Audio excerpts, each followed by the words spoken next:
वो बताऊंगा, बुजुर्गों से सुना है और चला आ रहा है।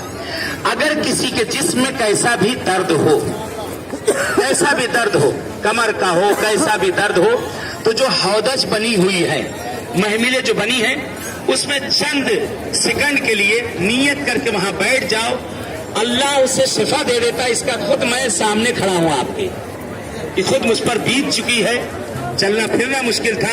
लाख लाख उस माबूद का शुक्र है कि सारा दर्द गायब हो चुका है। कि उस जगह पर जय मर्तबा आता हूं, साल में जितनी मर्तबा आता हूं उतनी मर्तबा उस जगह पर नियत करके उस जगह पर बैठता हूं। अल्लाह देगा, जरूर देगा, इस हुसैन के सदके में जरूर देगा। अरे वो जगह है जहां बीवियां बैठी थी, जिस जगह पर अमारियां रखी गई थी, जहां पर शहजादियां आकर उतरी थी, उस नियत से उस जगह पर आप लोग इंशाल्लाह बड़े दो फिक्रे फकत मैं अर्ज करूंगा, फकत दो फिक्रे अर्ज करूंगा। कहते हैं आका हुसैन ने